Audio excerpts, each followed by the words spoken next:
Hello everyone, আসসালামু আলাইকুম। আজকে আমি আপনাদের সাথে ওয়াশ পেইন্টের ডিটেলস শেয়ার করব। এজন্য আমি এখানে অ্যাক্রিলিক কালারগুলো নিয়েছি। আপনারা এখানে অ্যাক্রিলিক যেকোনো কালার ব্যবহার করতে পারেন। আমি এখানে প্রয়োজন অনুযায়ী বিভিন্ন কালার ব্যবহার করেছি এবং ১, ২ এবং ৩ নাম্বার তুলি নিয়েছি।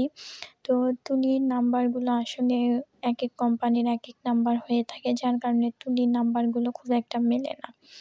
তবে আপনারা চেষ্টা করবেন তুলির মাথা যেন একটু চ্যাপ্টা টাইপের হয়, মোটা যেটা ওটা নিবেন। ওই তুলিটা নিবেন যেটা আমরা সাধারণত বড় পাতা অথবা ফুল কালার করার জন্য যেই তুলিটা আমরা ব্যবহার করে থাকি। এই যে আমার ডান হাতে যেটা দেখতে পাচ্ছেন, আমি ওই তুলিটা ব্যবহার করবেন। আর ১ এবং ২ নাম্বার যে চিকন তুলিগুলা, এগুলো আমি ফুল পেইন্ট করার কাজে ব্যবহার করেছি। যাই হোক, আজকে আমি এখানে আপনাদের সাথে ব্যাকগ্রাউন্ড ওয়াশটা আমি শেয়ার করব। অর্থাৎ আমি প্রথমে জামাতে পেইন্ট করে নিয়েছি, তারপর আপনাদের সাথে কিভাবে ওয়াশ দিব সেটা শেয়ার করব। ওয়াশ পেইন্ট আসলে ২ ধরনের হয়ে থাকে। আমি ব্যাকগ্রাউন্ড ওয়াশ দেখাবো। যাই হোক, এখানে মূল উপকরণটা হলো এরকম একটা গামলা এবং কাপড় আটকানোর জন্য আমরা যেই ক্লিপগুলো ইউজ করি, এইরকম কয়েকটা ক্লিপ লাগবে এখানে প্রয়োজন অনুযায়ী। এরপর যেই মূল কাপড়টা, এটা বিছিয়ে নেব। আমি মূল কাপড়ে আগে থেকেই পেইন্ট করেছি, যেহেতু আমি এখানে ব্যাকগ্রাউন্ড ওয়াশ দিব। ওয়াশ পেইন্ট আসলে ২ ধরনের হয়, একটা পেইন্ট করার পরে ওয়াশ এবং আরেকটা ওয়াশ দিয়ে তারপর পেইন্ট করা যায়। ইনশাআল্লাহ আমি ওটাও শেয়ার করব। তো আমি এরপর এই যে কাপড়টাকে বিছিয়ে নিয়ে যতটুকু যেই জায়গা পর্যন্ত পেইন্ট করে নিব সুবিধা অনুযায়ী, সেইভাবে এই যে গামলাতে রেখে এভাবে আটকে নিব। আমি একটু আমার ওই গামলাতে যেহেতু ক্লিপ আটকাতে প্রবলেম হচ্ছিল, এর কারণে আমি এই যে মুখ একটু মোটা এবং একটু চ্যাপ্টা এবং একটু বড় দেখে আমি এরকম একটা গামলা নিয়েছিলাম আবার পরিবর্তন করে। আপনারা এখানে যেকোনো গামলা অথবা পাতিল, মানে যেটা আপনাদের সুবিধা হয়, যেটাতে আপনাদের কাপড় ক্লিপ দিয়ে আটকাতে সুবিধা হবে, আপনারা সেরকম একটা পাত্র নেবেন। সেটা গামলা হতে পারে বা কোনো বাটি হতে পারে অথবা কোনো পাতিলও হতে পারে। আসলে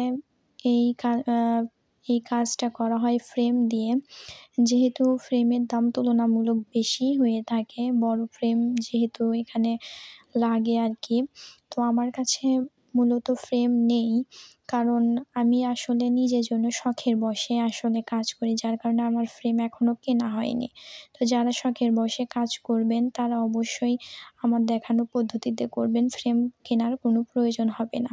যাই হোক, ওয়াশ পেইন্টের মূল যে কাজটা সেটা হলো এখানে পানি লাগবে এবং ব্রাশ দিয়ে এভাবে কাপড়টিকে ভিজিয়ে দিতে হবে পানির মাধ্যমে।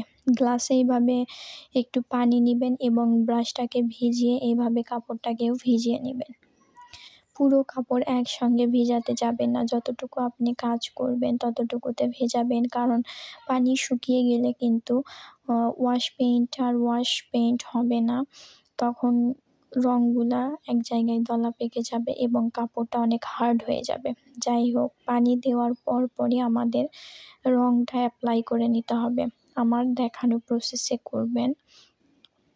এই যে যদি মনে হয় কোথাও রং একটু বেশি ভরছে আর কি, কোথাও রং বেশি লেগে গেলে এভাবে পানি দিয়ে একটু ছড়িয়ে নিতে পারেন রংটা। এই যে রং এভাবে আসলে ব্রাশ দিয়ে এইভাবে ছড়ালেই আপনা আপনি সরে যাবে।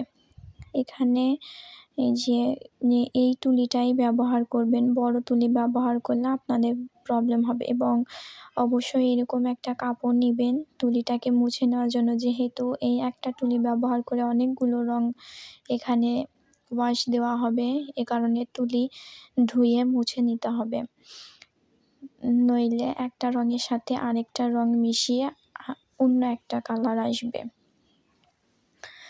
এই যে আমার দেখানো প্রসেসে আপনারা আপনাদের নিজেদের জন্য যারা করতে চাচ্ছেন তারা এইভাবে কম খরচে বাড়িতে বসে এইভাবে পেইন্ট করে নিতে পারেন। তো আমার ভিডিওগুলো ভালো লাগলে আমার চ্যানেলটি সাবস্ক্রাইব করে আমার পাশে থাকবেন। আজকের মতো এই পর্যন্তই। আল্লাহ হাফেজ।